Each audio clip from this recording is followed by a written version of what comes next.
naturally or artificially. Just like water है, water को हम लोग दो सोर्स से बना सकते हैं।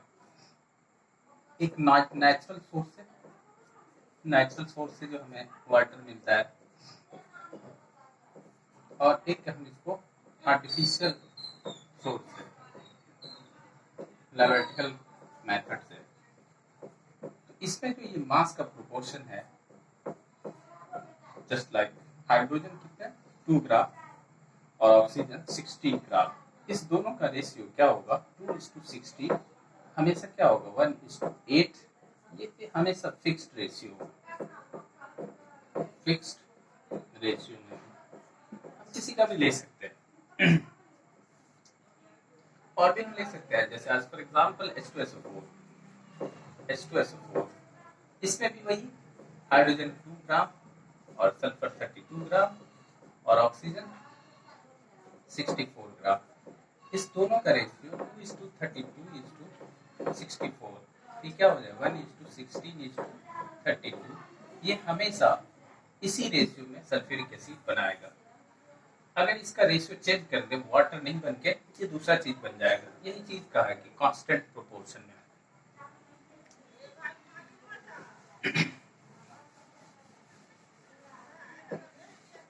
तीसरा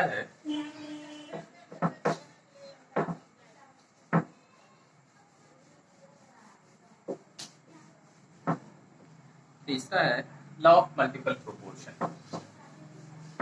लॉ ऑफ मल्टीपल प्रोपोर्शन में हम लोग क्या देखते हैं, लॉ ऑफ, तीसरा था लॉ ऑफ मल्टीपल प्रोपोर्शन। ये क्या लॉ ऑफ मल्टीपल प्रोपोर्शन कहता है कि व्हेन 2 एलिमेंट या 2 element combine with a fixed mass of other element, when 2 element combine with fixed mass of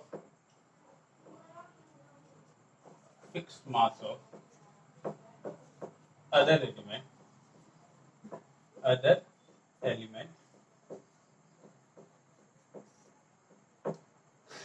the ratio of fixed mass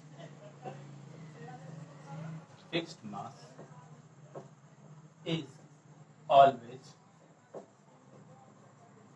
a whole number ratio, simple whole number ratio। Just like as for example हम लोग ऐसा ले लें, जैसे मान low carbon dioxide है, ये हमारे पास ऑक्सीजन के साथ, या फिर हम लोग वाटर ही ले लेते हैं, H2 plus O2 equal to H2O। इसमें हम लोग हाफ ले लिया। अब देखो इसमें H2 प्लस O2 ले लिया,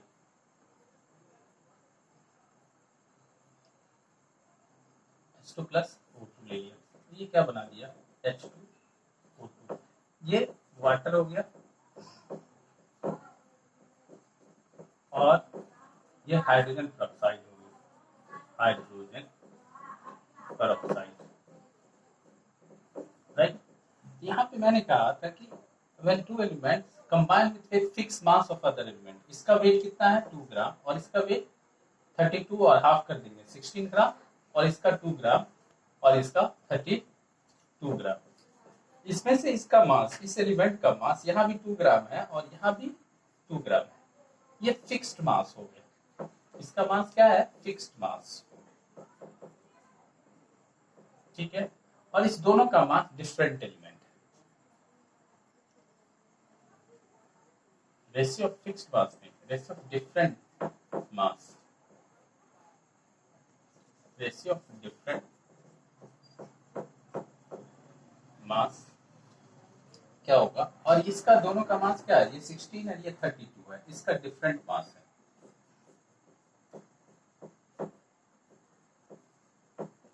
इस दोनों का रेशियो क्या होगा, इस दोनों का डिफरेंट मास का रेशियो, ये 16 और ये 32 है, 32:16:32, ये क्या हो जाएगा 1:2। ये एक simple whole number ratio, simple whole number ratio, यही चीज बता रहा है। दूसरा एग्जांपल हम लोग ले सकते हैं, इसमें दूसरा भी एग्जांपल हम ले सकते हैं, जैसे हम लोग एज पर एग्जांपल कार्बन ले लिया और ऑक्सीजन ले लिया, ये बन गया CO2। फिर दूसरा ही कार्बन हम ले लेते हैं, ऑक्सीजन ले लेते हैं और इससे CO, ये कार्बन मोनोऑक्साइड बना और यहाँ पे कार्बन डाइऑक्साइड, तो यहाँ पे हम लोग क्या कर देंगे, हाफ ऑक्सीजन कर देंगे। इसका वेट कितना है 12 ग्राम और इसका भी 12 ग्राम, ये फिक्स्ड मास है, इसका भी 12, इसका ध्यान में रखना है कि इसमें एक का फिक्स मास होना चाहिए, और इसका 32 ग्राम और इसका 16 ग्राम। इन दोनों डिफरेंट एलिमेंट बना रहे हैं, डिफरेंट कंपाउंड बना रहे हैं इस केस में, तो ये डिफरेंट मास जो है, डिफरेंट मास, इसका रेशियो हम लोग देखेंगे 32:16, ये क्या हो जाएगा 2:1, ये क्या है simple whole number ratio, simple whole number ratio, यही है law of multiple proportion.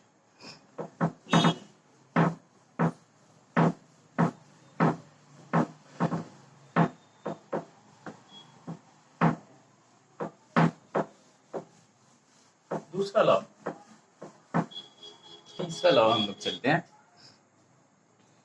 Law of reciprocal proportion.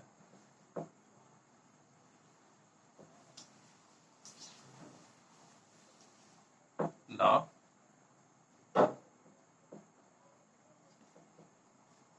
1 2 3 हो गया, ये 4 हो गया, law of reciprocal proportion.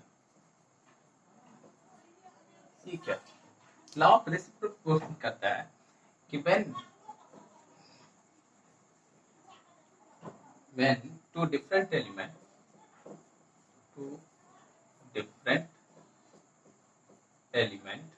combine with, statement थोड़ा बहुत सिमिलर है लेकिन इसमें कुछ याद रखना है, with the same mass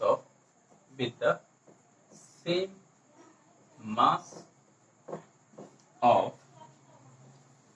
third element, same mass of third element,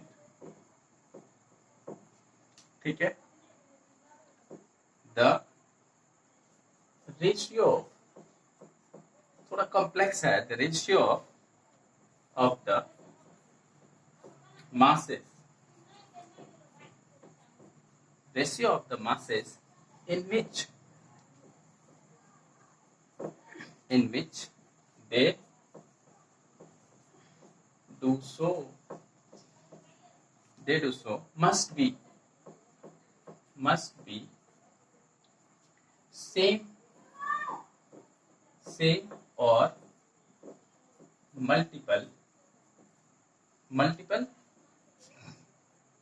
of the mass ratio in which they combine with each other. They combine with each other. तो स्टेटमेंट टिपिकल है कि when two different element, मान लो कि हमने दो element को ले लिया, एग्जांपल से ज्यादा क्लियर होगा, जैसे कार्बन है, हमने ऑक्सीजन के साथ इसको कंबाइन किया, ठीक है, ये क्या बना लिया CO2, और वाटर हम बनाना चाहते हैं H2 + O2, ये बना दिया H2O। इसमें हम लोग क्या कर सकते हैं, 2 लगा दे, यहाँ पे भी 2 लगा सकते हैं। यहाँ पे ये देखो कि इसका मास क्या है, थर्ड एलिमेंट के साथ आपस में एक का मास, इसका मास 12 ग्राम है और इसका 4 ग्राम और इसका 32 ग्राम, इसका भी 32 ग्राम, फिक्स्ड मास एक का है। और ये डिफरेंट 2 कंपाउंड बनाते हैं। इस केस में हम लोग ये देखते हैं कि इस CO2 जो बना, CO2 में कार्बन और ऑक्सीजन का रेशियो क्या है। ठीक है, कार्बन और ऑक्सीजन का ratio, carbon is to oxygen का रेशियो, ये कितना आ जाएगा, कार्बन कितना है 12 और ऑक्सीजन 32, ये हो गया कितना 3:8 हम लोग लिख सकते हैं। इस केस में, वाटर के केस में, H2O के केस में हम लोग कितना लिखेंगे, यहाँ पे 2H2O बना, तो इसका कितना होगा रेशियो, हाइड्रोजन और ऑक्सीजन का रेशियो, हाइड्रोजन का रेशियो 4:, ऑक्सीजन कितना है यहाँ पे 32 हो जाएगा, इसका रेशियो आ जाएगा 1:8। जो कंपाउंड है इस दोनों का रेशियो हमें 1:8 मिला। यहाँ पे हमें ध्यान देना है कि डिफरेंट मास किसका था, इसका तो सेम था, सेम मास है, मास यहाँ पे क्या है सेम है, और डिफरेंट ये वाला है, डिफरेंट मास। इसमें जो डिफरेंट मास उसका रेशियो है, कार्बन और हाइड्रोजन का रेशियो क्या है, तो हम लोग आगे लिख सकते हैं इसको,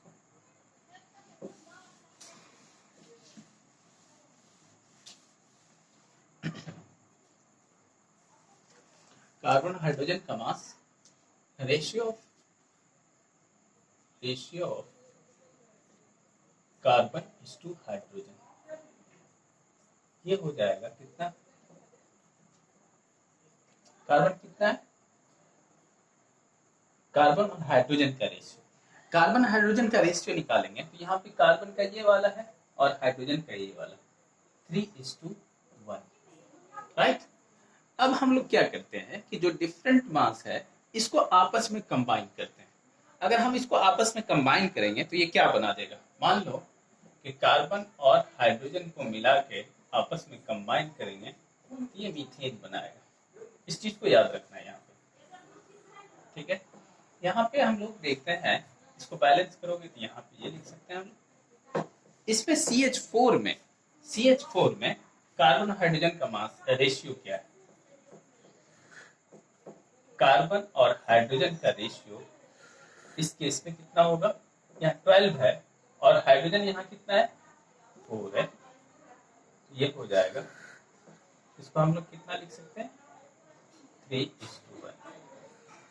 ये दोनों क्या है सेम है, इसका रेशियो सेम आना चाहिए या मल्टीपल में आना चाहिए, या तो ये 3:1 है तो ये 6:2 आ सकता है, या इसके मल्टीपल में होना चाहिए। यही बात कह रहा है कि जब 2 एलिमेंट कंबाइन करता है थर्ड एलिमेंट से जिसका फिक्स मास हो, ठीक है, तो जो कंपाउंड बनता है उसमें आपस का रेशियो, उसमें जो कार्बन और हाइड्रोजन का रेशियो है, जब ये कंपाउंड आपस में कंबाइन करके किसी तीसरा कंपाउंड का फॉर्मेशन करे तो उसका रेशियो क्या होना चाहिए, सेम होना चाहिए।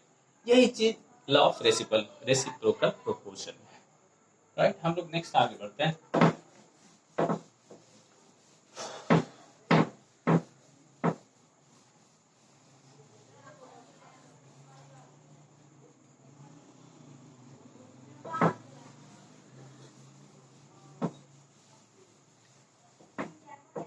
हम लोग आगे देखते हैं, आगे जो टॉपिक है हमारा गैलो-सेक्स लॉ। गैलो-सेक्स लॉ में क्या है, 5th नंबर, गैलो-सेक्स लॉ। ये क्या, ये गैस से रिलेटेड है। इसमें भी when gases combine or produced produced. ठीक है, in a chemical reaction, in a chemical reaction, ठीक है, they do so, they do so, they do so in a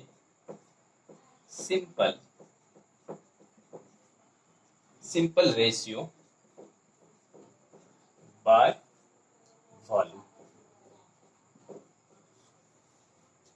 volume at same temperature and pressure, right.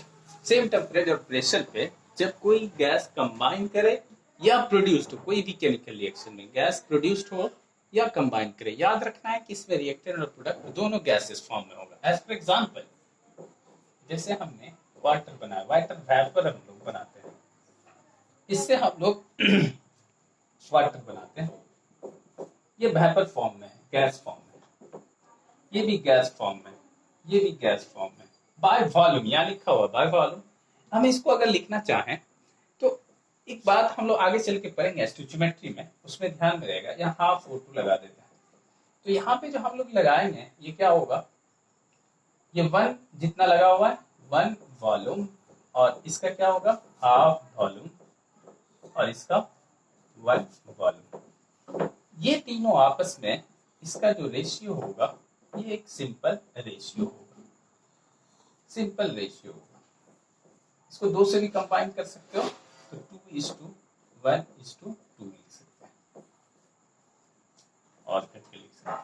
ये क्या है, simple ratio. Simple ratio कहते हैं किसको है, सिंपल रेशियो कहते हैं कि छोटा वैल्यू रेशियो में, या 2:1 है, या 2:2 है, 2:1 है, या 1:2 है, या 3:2 है, एक छोटा वैल्यू रेशियो, उसको सिंपल रेशियो कहते हैं।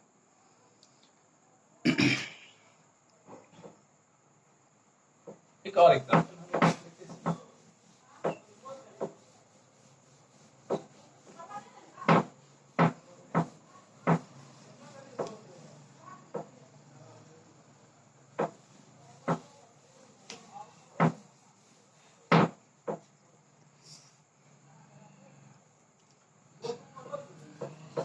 आगे, इससे एवोगाड्रोस लॉ 6 या 7 होगा, एवोगाड्रोस लॉ में